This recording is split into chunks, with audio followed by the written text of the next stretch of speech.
In the vast halls of the Galactic Council, the chief scientist Talara received a report that shook them to the core. Their research outpost orbiting Kirax-7, a planet so volatile that even minor atmospheric changes could spark superstorms, was in dire need of repair.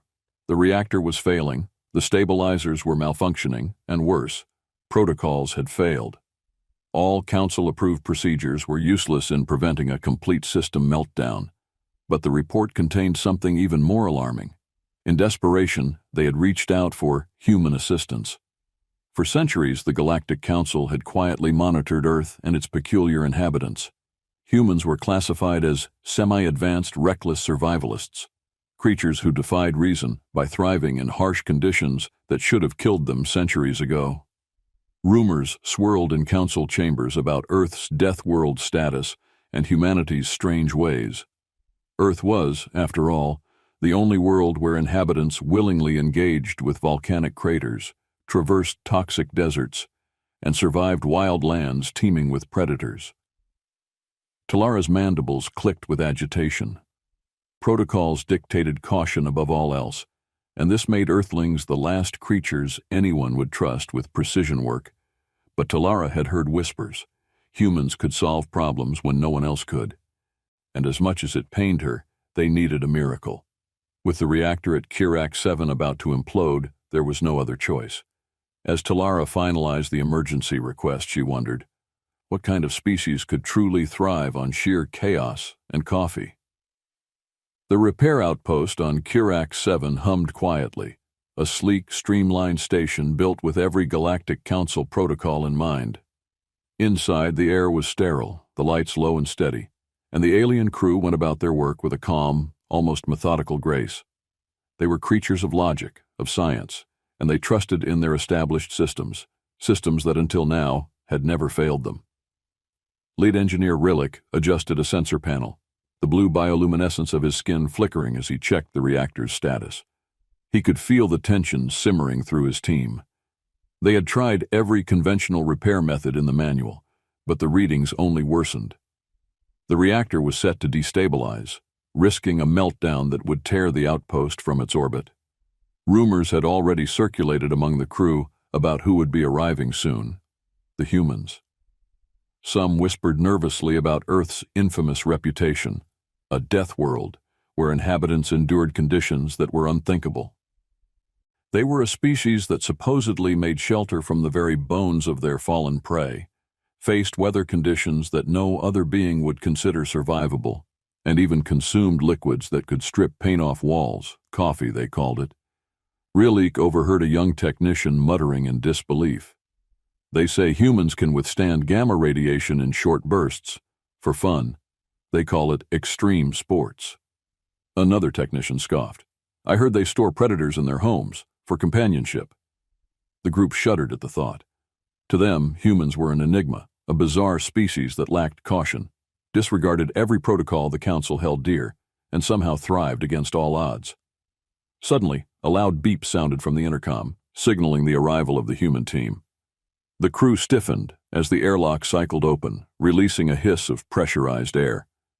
Heavy boots echoed down the hallway as three figures in rugged, battered clothing strode in, each carrying an assortment of tools that looked worn and peculiarly held together with strips of a gray material that clung to everything. The aliens observed in stunned silence as the humans settled in. The leader, a woman with wild, untamed hair and a cup of something steaming, flashed them a grin. Her name tag read Sarah. Rillick swallowed as he glanced at her coffee cup. Was that toxic sludge? He couldn't understand why anyone would willingly consume something so acrid. But Sarah didn't seem the least bit bothered. In fact, she appeared amused by their expressions. Don't worry, folks, she said, her voice carrying a casual confidence that unsettled the crew. We'll have this reactor running again in no time. Rillick tried to remain calm, but as he exchanged nervous glances with his team, one thought kept resurfacing. What on Kirax-7 had they just invited into their station? As Sarah and her team moved deeper into the outpost, the alien crew kept a cautious distance, watching the humans as if they were creatures out of a myth, unpredictable, strange, and frankly, unnerving. The human engineers seemed entirely unfazed by the warning lights flashing across the control panels, the hazardous readings coming from the reactor, or the faint tremors signaling the deteriorating stability of the station. Relik finally mustered the courage to approach Sarah, forcing himself to remain calm. "Excuse me, Specialist Sarah," he said, his voice wavering slightly. "The reactor is nearing critical levels. Our protocols indicate that we must initiate a full evacuation within the next half hour to avoid catastrophic consequences." Sarah looked at him, nonchalant, as if he had just mentioned a minor inconvenience. She raised an eyebrow and took a sip from her coffee before replying, "Evacuation?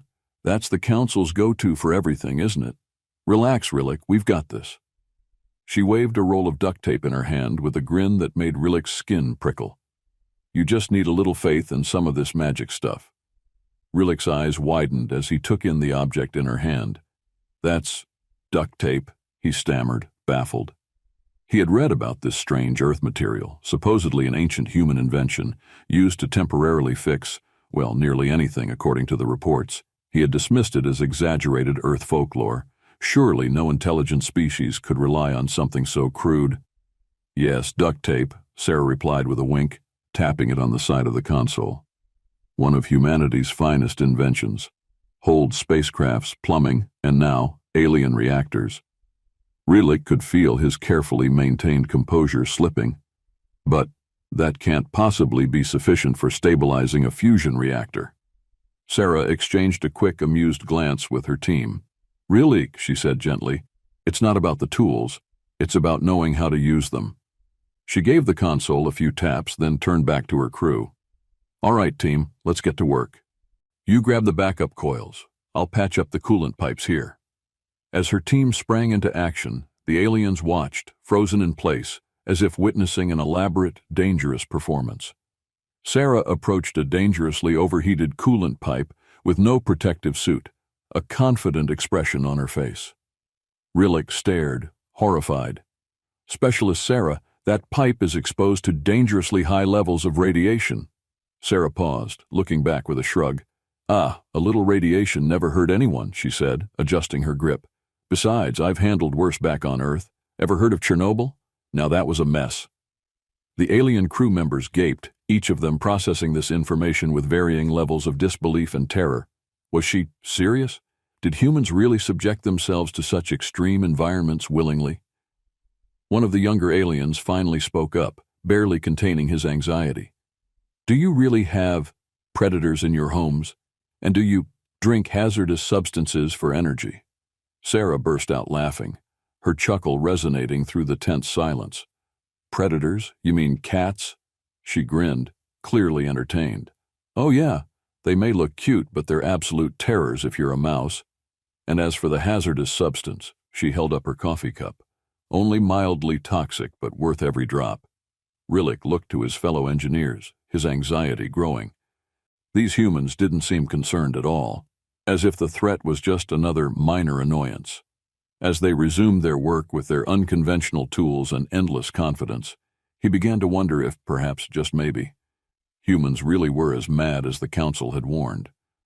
But there was something else as well, a growing suspicion that maybe, just maybe, their madness was precisely what the outpost needed. As Sarah's team got to work, the alien engineers watched in a blend of horror and fascination. The humans were everywhere at once, moving with a kind of chaotic precision that the alien minds struggled to understand. What the humans called quick fixes involved methods that would send the Galactic Council's safety inspectors into a frenzy. But somehow, the haphazard-looking repairs held, if only barely. Suddenly, a low hum reverberated through the outpost as the primary reactor's containment field flickered. Lights dimmed, then flared back to life, casting an eerie red glow throughout the halls. Relik's communicator crackled, and a technician's panicked voice filled the air. "Lead Engineer Relik, the containment field is destabilizing. Protocol requires a manual shutdown. The system is collapsing faster than expected." Relik's composure began to fracture. He turned to Sarah, whose casual stance hadn't shifted an inch, as though reactor meltdowns were an everyday occurrence. "Specialist Sarah, we need to initiate a full shutdown sequence. Any attempt to continue repairs could lead to catastrophic. Sarah cut him off with a raised hand. A shutdown will take hours, Rillik. By then, this place will be space dust, but a quick patch, that we can do. Rillik's mandibles clicked nervously. A patch? There's no way. But Sarah was already calling out to her team.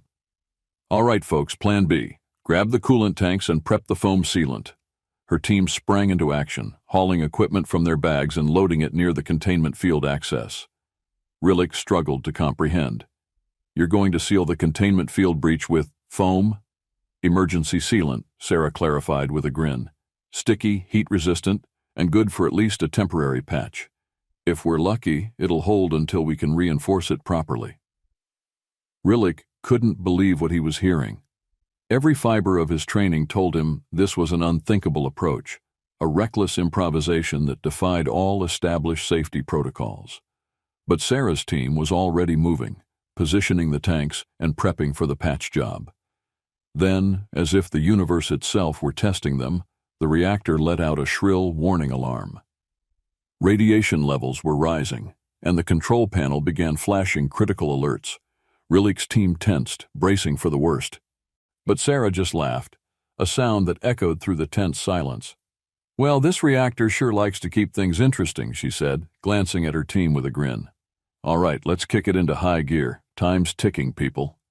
One of the alien engineers, barely holding it together, finally voiced what they were all thinking. Specialist Sarah, how are you so calm?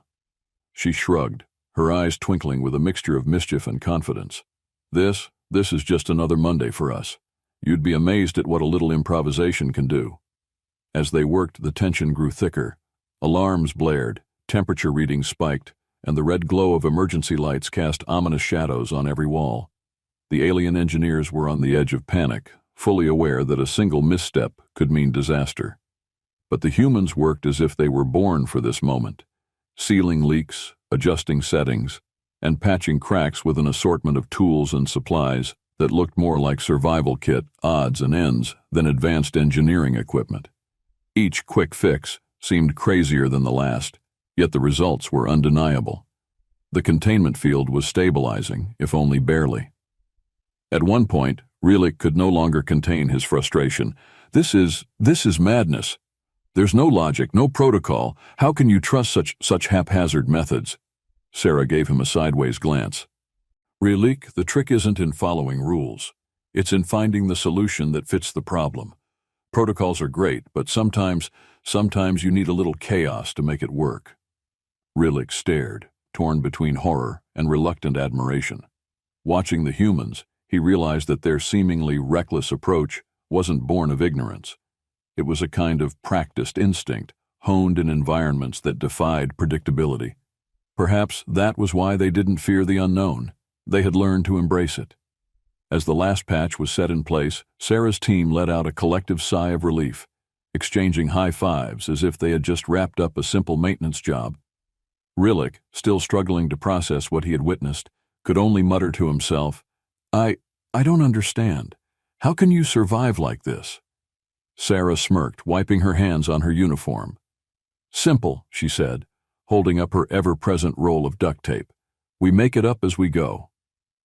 With the reactor now stabilized, if only temporarily, the alien engineers stood in stunned silence, processing what they had just witnessed.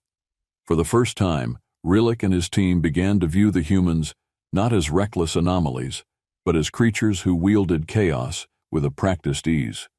The humans, however, seemed completely unbothered by the narrow escape. To them, it was merely another day on the job. Rillik finally found his voice, looking at Sarah with an expression somewhere between awe and incredulity. Specialist Sarah, he began slowly, choosing his words with care.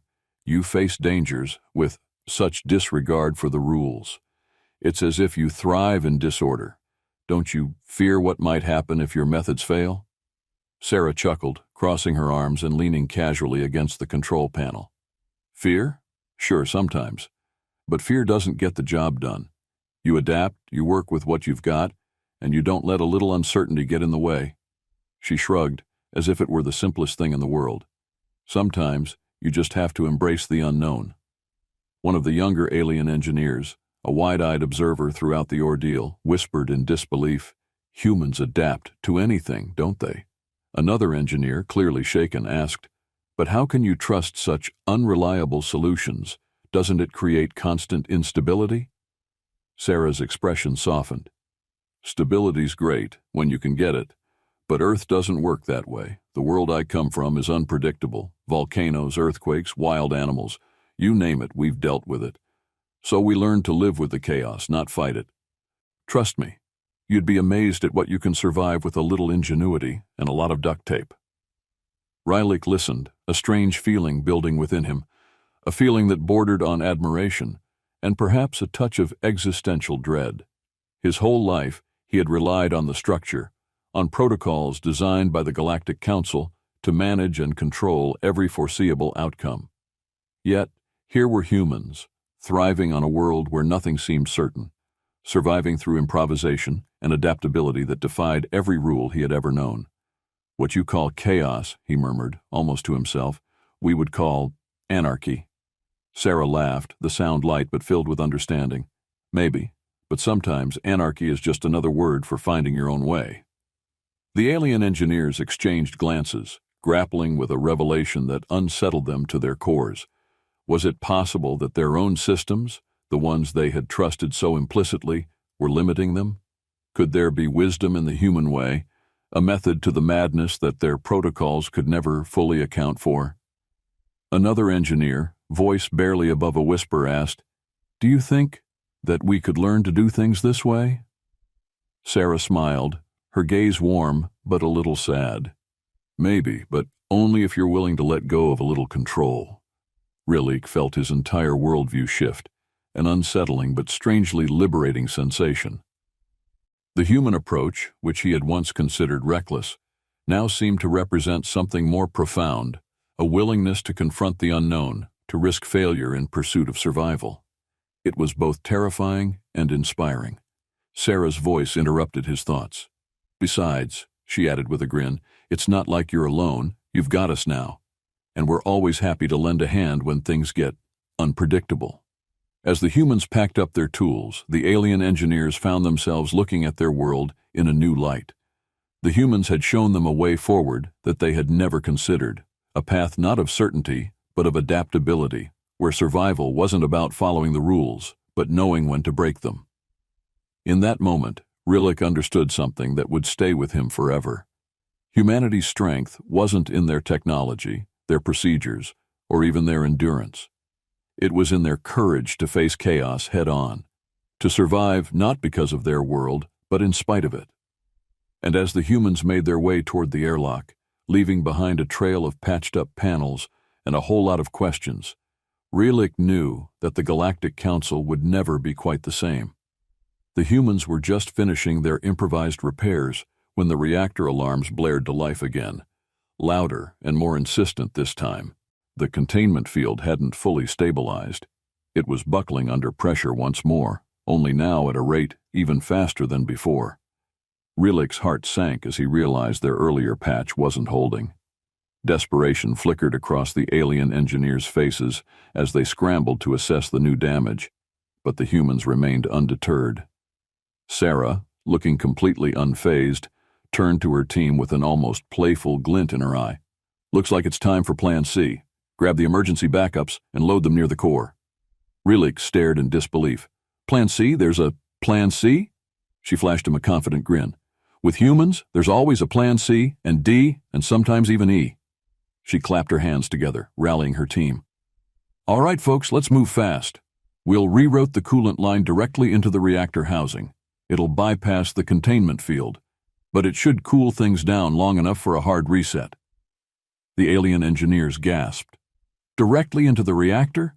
It could cause an overload." Sarah shrugged, unbothered. "Not if we control the flow. Besides, it's better than sitting around waiting for a miracle."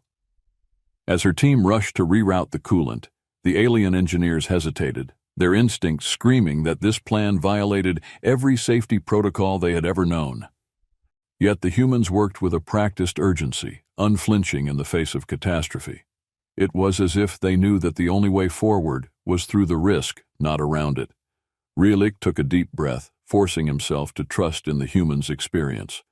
"All right," he said, steeling himself. "What do you need us to do?" Sarah's grin widened.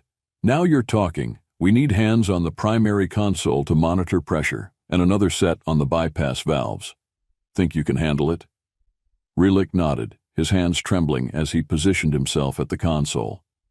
The station was filling with the sound of coolant rushing through the pipes, and the vibrations grew stronger with each passing second. The alien engineers worked side by side with the humans, their movements clumsy but determined. Then, just as they were making progress, a surge of energy blasted through the reactor core, causing a wave of heat to ripple through the station. One of the pipes burst, spewing coolant into the control room. The aliens panicked, stumbling back, but Sarah's voice cut through the chaos with calm authority. "Stay focused," she shouted.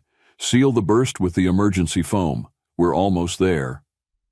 The aliens watched in awe as the humans worked seamlessly amidst the crisis, sealing the leaks and adjusting the flow of coolant, as if they had rehearsed this scenario 1,000 times.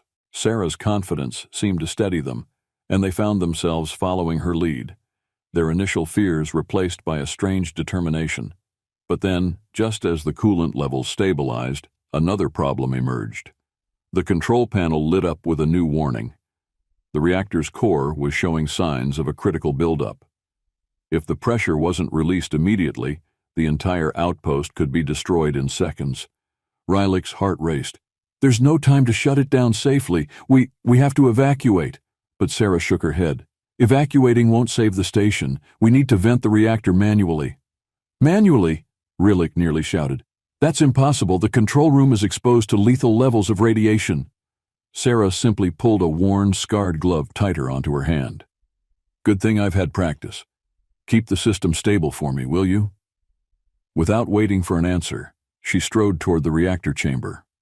Relik and the other alien engineers looked on in stunned silence as she entered the room, shielded by nothing more than her reinforced gloves and sheer nerve.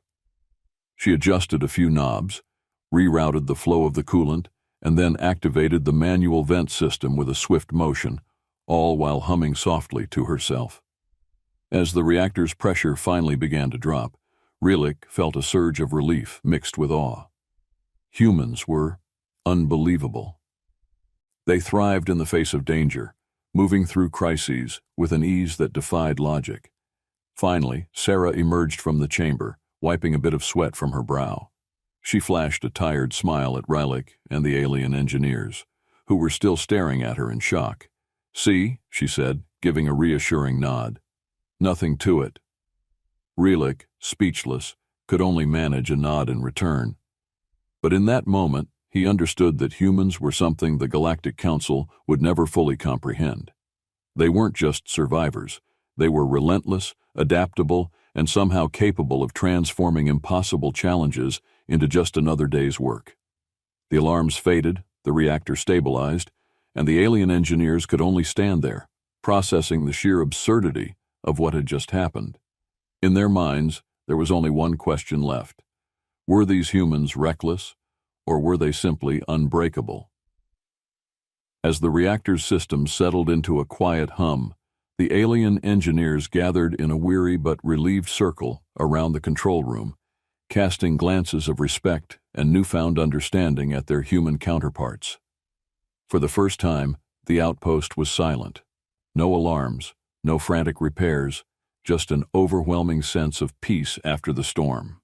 The human team was packing up, wiping coolant from their hands, and giving each other quiet nods, their work here seemingly done.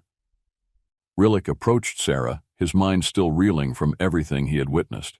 He struggled to find the right words, his voice laden with awe and uncertainty. "Specialist Sarah," he began hesitantly, "I don't think I'll ever fully understand how you humans do what you do. You took risks we would never consider, defied every rule in our protocols, and yet you saved us." Sarah smiled, her expression warm but a bit tired. "You're not the first to say that, Relik. We don't exactly follow the rule book. Earth has a way of teaching you to make things up as you go along. Sometimes you just have to get your hands dirty and hope for the best." Relik's gaze softened. "Hope," he echoed, as if the word itself was foreign. I don't know if we've ever relied on hope. We trust in procedure, in control, in certainty. Sarah gave him a sympathetic look. Control's a nice idea, Relik, but it's a luxury. Out there, she gestured toward the stars visible through the viewport, there's a lot we can't control. So, we find a way to live with it. Humans may be chaotic, maybe even a little reckless, but it's how we survive. It's why we're here. The young technician from earlier, who had listened silently throughout the ordeal, took a hesitant step forward. Does it not bother you that nothing is certain? Sarah considered this for a moment, then smiled. Maybe a little. But if you spend your life waiting for certainty, you'll miss a lot of opportunities. Sometimes it's the uncertain paths that lead to the best places. She glanced at Relik with a playful smirk. Besides, it's way more exciting. The alien engineers exchanged thoughtful glances, each one reflecting on the words that, just a day ago, would have seemed utterly illogical. The idea that chaos could be a strength, that adaptability was a skill worth cultivating. It challenged everything they had been taught. They had been raised to view the universe as something to be controlled, yet here were humans thriving by embracing the unknown. One of the engineers, visibly moved, finally spoke up. Perhaps we could learn to be a bit more adaptable. Maybe there's wisdom in your methods. Sarah laughed, a light, genuine sound. Who knows, give it a try. And if you ever need a hand, well, you know who to call. The alien engineers smiled, a small but genuine gesture of appreciation. For a brief moment, the barriers of species and worldview seemed to dissolve, replaced by a shared respect born of survival and resilience. As the human team prepared to leave, Relik looked back at Sarah, a deep gratitude in his eyes. You've given us a lot to think about, Specialist Sarah. You've shown us that maybe there are more ways to survive than we ever realized. Sarah gave him a nod, holding up her ever-present roll of duct tape with a grin. Just remember, Relik, a little creativity and some duct tape can go a long way.